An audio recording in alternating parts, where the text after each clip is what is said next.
Welcome to the Deep Dive. Today, we're tackling a really common challenge in primary care, Generalized Anxiety Disorder, GAD. Yeah, it's something you see all the time. And we're going deep, specifically looking at the ACE clinical guidance from 2025, the ACG, and pulling out practical tips for you as family medicine residents. Exactly. We've got the ACG right here, and the idea is to, boost your confidence, make managing GAD feel more doable in your daily practice. We're going to focus on a moderate case. Right, make it really tangible. So we're going to jump straight into a role play, like a snapshot of a consultation. They'll unpack it using the ACG. Okay, sounds good. So picture this. City, 36, primary school teacher, comes into your clinic. She's saying she's tired all the time, getting headaches. Mm-hmm. But the main thing is this constant stress and worry. It's been going on for like over a year, but really ramped up in the last 6 months. Okay. She's worried about everything work, her parents getting older, money. It's almost every day. And she feels like she can't switch it off. Right, that lack of control. And I'm playing City now. Yep, go for it. So, City, tell me more about this worry. How long has this been going on? Yes, doctor. Well, it's been over a year now, I think, but the last 6 months or so have been really bad. I just seem to worry about everything, my job, the kids, my parents, especially their health, you know, and money. That's always on my mind. It feels like the worrying just never stops, even when I try to relax. Okay. And when you're worrying like that, City, what does that feel like physically or mentally? What else do you notice? Oh, my mind just races. It's like I can't get a handle on my thoughts. Yeah. And I feel so restless, like I can't sit still properly. Yeah. And I'm just so tired all the time. Even when I haven't really done much, it's hard to focus at school. Sometimes my mind just goes completely blank. And I get so easily irritated with my husband and the kids, and my shoulders, my neck always so tense. Oh, and falling asleep. That's been really hard lately because my mind is just too busy thinking about everything. It sounds like you're carrying a really heavy load there, City. Now, you filled out that questionnaire for me earlier, the GAD-7. Yeah. Your score was 13. That suggests a moderate level of anxiety symptoms. And you also mentioned just now that these worries are making it very difficult for you to work, manage things at home, and even get along with others sometimes. Yes, that's right. It's really affecting things. Okay.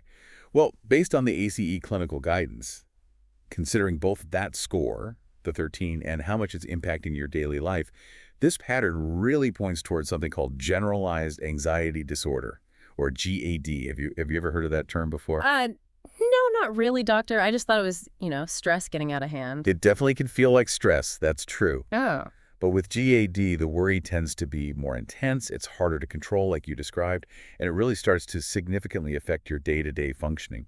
But the good news is there are very effective ways to manage this. Okay. The ACG, the guidance we follow, recommends 2 main first-line approaches for moderate GAD, like yours appears to be. One is psychological treatment, specifically a type called cognitive behavioral therapy, or CBT. CBT, okay. And the other main option is medication, usually starting with a type called an SSRI, or sometimes an SNRI. Right. Therapy and medication. What does the therapy actually involve? And, I don't know, I'm a bit worried about taking medication. Will it make me sleepy? Or, can you get addicted to that stuff? Those are really common and understandable concerns, CT. Let's talk about CBT first.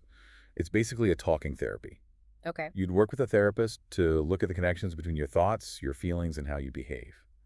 The goal is to identify those worry patterns you mentioned and learn practical skills to manage them better. Practical skills. Yeah.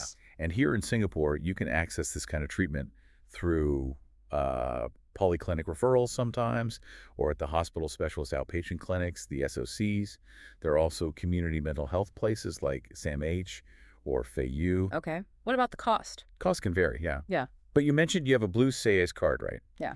That provides healthcare subsidies. So you'd likely be eligible for some help with the costs, and we can definitely look into the specifics for you. That sounds maybe helpful, but it also sounds like it might take, I don't know, a lot of time and effort. What about the medication again? You're right. Therapy is definitely a commitment. Now, about the medication, SSRIs and SNRIs work by helping to sort of rebalance certain chemicals in your brain, neurotransmitters, that affect mood and anxiety. Okay, chemicals in the brain. Yeah. And the standard way is start low, go slow. Yeah. So we begin with a very small dose and only increase it gradually if needed, depending on how you tolerate it. It usually takes a few weeks, maybe 2 to 4, to start noticing a difference, and maybe a bit longer, 4 to 8 weeks or more, for the full effect. Oh, weeks. Okay. And it's really important to keep taking it consistently, even when you start feeling better. The guidelines suggest continuing for at least 6 to 12 months after you're feeling well to really cut down the risk of the anxiety coming back. Just 6 to 12 months. Yeah, Wow. What about the side effects I was worried about, like sleepiness, addiction? good questions. So common side effects when you first start can include things like maybe some nausea, headache, sometimes changes in sleep, either trouble sleeping or feeling a bit drowsy. But these are often quite mild and usually get better within a week or two as your body adjusts. Usually get better. Usually, yes. And addiction, like with sleeping pills or painkillers, isn't a typical concern with these SSMI or SNRI medications. They work differently. Sleepiness can be a side effect for some people, definitely. But we can often manage that by choosing a specific medication that's maybe less sedating or by adjusting the time of day you take it. Okay. Medication still makes me a bit nervous, I have to say. What if I just tried harder to, cut back on my test C? I drink maybe 2 or 3 cups a day and maybe try to exercise more. That's actually a really positive step, City. And the ACG definitely recommends lifestyle adjustments. Reducing caffeine, yeah, those 2, 3 cups of Tessie could certainly be adding to the anxiety feelings. That's a great idea. And trying to get regular exercise, even when you feel tired, can make a difference over time. There's also a good local resource called MindSG online. It has lots of helpful info and self-help tips we can look at. MindSG. Okay. But, and this is important, given the level of distress you're describing and how much it's impacting your work and family life, lifestyle changes alone might not be quite enough to really get things fully under control for moderate GAD. Our goal is to help you feel significantly better. Right. So those other pills, benzodiazepines, aren't they an option? I thought they worked quickly for anxiety. Good question. So while benzodiazepines, drugs like Valium or Xanax, they can provide very quick short-term relief for severe anxiety, the ACG is very clear. They are not recommended as a routine first-line treatment for GAD. Why not? Well, mainly because they carry significant risks. They can lead to dependence, meaning your body gets used to them, and you need more for the same effect tolerance, and really difficult withdrawal symptoms if stopped abruptly. They can also cause drowsiness, affect memory and concentration, and increase the risk of falls, especially in older adults. Okay. That doesn't sound good. No. Yeah. So their role is really quite limited, maybe for a very severe acute situation, or sometimes as a very short-term bridge, like just for a few days or a week when starting an SSRI if the initial anxiety gets worse. But even then, it needs very careful consideration and close monitoring. They're not a long-term solution for GAD. Okay, I understand that now. So it's really between the therapy, the CBT you mentioned, and the SSRI or SNRI medication, or maybe both. And I should definitely cut back on the Tessie and try to exercise. It's just, what do you think I should do first, doctor? That is exactly the right question, Siti. And it's something we need to decide together. That's shared decision-making. Considering your concerns about medication side effects, which are valid, and maybe wanting to explore things step by step, perhaps we could start with a referral to see a psychologist. A psychologist referral? Yeah, for initial assessment and to talk more about CBT, see if it feels like a good fit for you. And at the same time, absolutely start working on those lifestyle changes, cutting down the caffeine, aiming for some gentle exercise. How does that sound as a starting point? Yeah, okay. Starting with the psychologist and lifestyle changes, that sounds maybe less scary than jumping straight to medication. Okay. And then we absolutely need to schedule a follow-up, let's say in about maybe 2 to 4 weeks. We can see how you're doing, see how the initial chat with the psychologist went, if that's happened, and revisit the medication option then if needed. If you feel therapy isn't enough, or perhaps you change your mind about wanting to try medication, we can discuss starting it at that point. And we can also talk more specifically then about how your CAJ's card can help with the therapy costs. Does that feel like a reasonable plan? Yes, that sounds like a good first step, doctor. Thank you. I feel a bit more hopeful. That's great to hear, Citi. You're very welcome. We're here to support you through this.